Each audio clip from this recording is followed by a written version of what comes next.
17 जुलाई को पंजाब में जो बल्दियाती इंतखाबात हुए और उनके जो नताइज आए, उसके बाद वाज़े तौर पर PDM के कैंप्स में और ख़ुसूसन पाकिस्तान मुस्लिम लीग नून के कैंप में एक थरथली मची और इनके पास जो कहने को थिंक टैंक्स हैं वो सिर जोड़ के बैठे और उन्होंने ये गालिबन नतीजा अख़ज़ किया कि वजह क्या बनी कि हम अपनी हुकूमतें पंजाब में और सेंटर में होने के बावजूद, इदारों का अपने साथ ऑन बोर्ड होने के बावजूद और इलेक्शन कमीशन की तरफ से भी ख़ासे ताउन के बावजूद पंजाब में मेजॉरिटी सीटें बाई इलेक्शन में हार गए और लाहौर में जिसको नून लीग अपना गढ़ समझती है वहाँ भी तकरीबन सारी की सारी सीटें पाकिस्तान तहरीक इंसाफ के नाम हुई। तो जैसे इनके थिंक टैंक्स हैं वैसे इनके मशवरे भी होते हैं। तो मशवरा ये आया गालिबन के इमरान खान को जो मकबूलियत मिली है वो अपने बयानिए की वजह से मिली है और बयानिया उसका जो एंटी स्टेटस को बयानिया लिया है उसने स्पेशली अपनी हुकूमत के गिराए जाने के बाद और गो के इनके अपने ही जो 17 जुलाई के बाद स्टेटमेंट्स आए उनमें बहुत तजादात हैं और यानी ये पहले कहते थे कि 2018 का जो इलेक्शन था वो था ही सारा जाली और इमरान खान की कोई सीट उसकी अपनी नहीं थी और इसकी कोई मकबूलियत नहीं है और जब इसको गिराया गया इमरान खान की हुकूमत को गिराया गया तो तब ये कहते थे कि जी महंगाई इतनी बढ़ गई है, अवाम में ये इतने गैर मकबूल हो गए हैं कि ये अवाम में निकलेंगे तो हेलमेट के बगैर नहीं जा सकेंगे। और जब 17 जुलाई का रिज़ल्ट आया तो कहने लगे जी कि ये तो सीटें ही इमरान खान की थी, वो यानी मानते हैं कि ये 18 में भी इमरान खान साहब इतने मकबूल थे और अब शायद उससे भी ज़्यादा मकबूल हैं। तो खैर वो तो एक उन तदादात से ही वाज़े होता है कि इनकी जो वर्किंग सेल्स हैं ब्रेन के वो किस कदर घट गए हैं या क्या उनकी सिचुएशन है।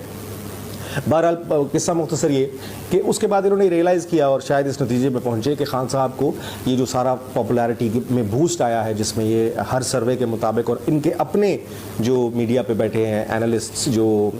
इनके हाथ में बोलने के सिवा और बोलते नहीं हैं उनके मुताबिक भी इमरान खान आज पाकिस्तान मुस्लिम लीग नून से तहरीक इंसाफ खासी मकबूल है। तो मशवरा गालिबन इनको ये आया कि हम भी फिर ऐसा करें कि ऐसा कोई बयानिया अपनाएं और जब नवाज शरीफ साहब को पनामा केस में निकाला गया था तो वो इनकी हुकूमत नहीं ख़त्म की गई थी, सिर्फ वज़ीर आज़म का ओहदा इनसे लिया गया था। लेकिन मुस्लिम लीग नून में अगर शरीफ ख़ानदान के पास ओहदा नहीं है तो वो समझते हैं कि ओहदा है ही नहीं, जितने अफराद फैमिली के हैं वो सारे के सारे अगर अब्लाइज हो जाएँ तो अच्छा है। तो खैर उनसे जब वज़ारत उज़्मा का ओहदा लिया गया तो मुस्लिम लीग नून ने एक बयानिया शुरू किया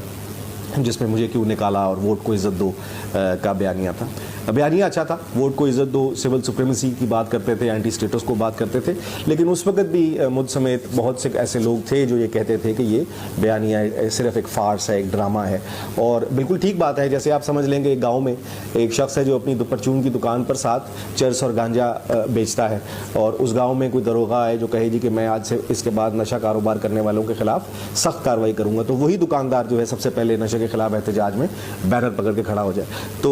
और जब दरोगा बदले तो वापस अपना कारोबार शुरू कर दे। तो इनका भी बयानिया ये वोट को इज़्ज़त दो वाला और सिविल सुप्रीमेसी वाला ऐसा ही था। एक शख्स जो जमात जो सारी उम्र इस्टेब्लिशमेंट के साथ और स्टेटस को की कुव्वतों के साथ मिलकर इक़्तिदार में बैठी रही हो, उसका अचानक इक़्तिदार से एक शख्स के अपने पार्टी के लीडर के वज़ीर आज़म के ओहदे से हटने के बाद एकदम से सिविल सुप्रीमेसिस्ट हो जाना और एंटी स्टेटस को हो जाना वो उस वक्त भी काबिल यकीन नहीं था। और वक्त ने साबित किया जब इनको पहला